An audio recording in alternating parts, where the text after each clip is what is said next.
শালোম সবাইকে। আশা করি সবাই ঈশ্বরের আশীর্বাদে ভালো এবং সুস্থ আছেন। আমাদের আজকের বাইবেলের অংশ যাত্রা পুস্তক ৬ অধ্যায় ১ থেকে ১৩ পদ। আজকের শিরোনাম ঈশ্বর তার প্রতিজ্ঞা কখনো ভুলে যান না। প্রিয় ভাই ও বোনেরা, জীবনে এমন সময় আসে যখন আমরা মনে করি ঈশ্বর আমাদের কথা শুনছেন না। সমস্যার পর সমস্যা আসে, প্রার্থনার উত্তর দেরি হয় আর আমরা হতাশ হয়ে পড়ি। ঠিক এমন পরিস্থিতিতেই ইসরায়েল জাতি মিশরের দাসত্বের মধ্যে ছিল। কিন্তু এই কঠিন সময় ঈশ্বর মোশির মাধ্যমে একটি মহান সত্য প্রকাশ করলেন। আমরা এক পদে দেখি, ঈশ্বর মোশিকে বললেন, আমি ফোরনের প্রতি যা করিব তাহা তুমি এখন দেখিবে। মোশি হয়তো ভেবেছিলেন সবকিছু ব্যর্থ হয়ে গেছে, ফোরন আরও কঠোর হয়ে উঠছিল আর ইসরায়েলীয়রা তার কথা শুনছিল না। কিন্তু ঈশ্বর বললেন, এখন তুমি দেখবে আমি কি করি।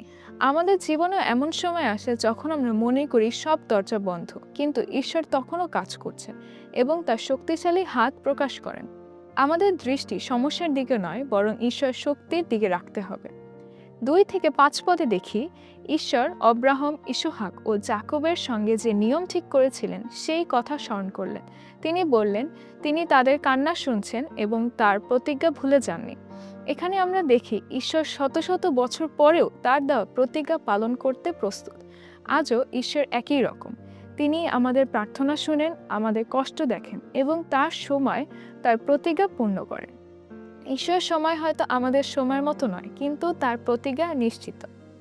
৬ থেকে ৮ পদে দেখি, এই অংশে ঈশ্বর অনেকবার আমি জিহোবা বা আমি সদাপ্রভু শব্দটি ব্যবহার করেছেন। যেমন, আমি তোমাদের বের করে আনব, আমি তোমাদের উদ্ধার করব, আমি তোমার মুক্তি করব, আমি তোমাদের আমার প্রজা করব, আমি তোমাদের ঈশ্বর হব, আমি তোমাদের সেই দেশে নিয়ে যাব।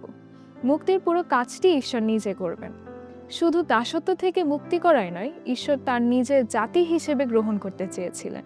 ঈশ্বর কেবল আমাদের সমস্যা দূর করেন না, তিনি আমাদের সঙ্গে সম্পর্কও স্থাপন করতে চান। খ্রিস্টের মাধ্যমে ঈশ্বর আজকেও আমাদের মুক্ত করেন এবং তার সন্তান হিসেবে গ্রহণ করেন। ৯ থেকে ১৩ পদে যখন মোশি এই সুসংবাদ ইসরায়েলীয়দের বললেন, তারা শুনল না, কারণ তাদের মন ভেঙে গেছে এবং তারা কঠিন দাসত্বে ক্লান্ত ছিল। মোশিও নিরুৎসাহিত হয়ে বললেন, আমি তো বাক্পটু নহি। কিন্তু ঈশ্বর তার পরিকল্পনা পরিবর্তন করেননি। আমরা নিরাশ হতে পারি, কিন্তু ঈশ্বর কখনো নিরাশ হন না। আমরা দুর্বল হতে পারি, কিন্তু ঈশ্বরের উদ্দেশ্য কখনো ব্যর্থ হয় না। আমাদের দুর্বলতা ঈশ্বরের শক্তিকে সীমাবদ্ধতা করতে পারে না। আজকে এই অংশ থেকে আমরা 4টি বিষয় শিখি। ঈশ্বর সব পরিস্থিতির নিয়ন্ত্রণে আছেন। ঈশ্বর তার প্রতিজ্ঞা কখনো ভুলে যান না। ঈশ্বর মুক্তি দেন এবং আমাদের তার নিজের সন্তান করেন। মানুষের হতাশ ঈশ্বরের পরিকল্পনাকে থামাতে পারে না। আজ যদি আপনি কোনো কঠিন পরিস্থিতির মধ্যে থাকেন, তবে মনে রাখুন, ঈশ্বর ইসরায়েল জাতির কান্না শুনেছিলেন। তিনি আপনার প্রার্থনাও শুনছেন। তার প্রতিজ্ঞা নিশ্চিত, তার সময় নিখুঁত এবং তার শক্তি অপরিসীম। এই বাক্যের মধ্যে দিয়ে ঈশ্বর আপনাদের সকলকে আশীর্বাদ করুক।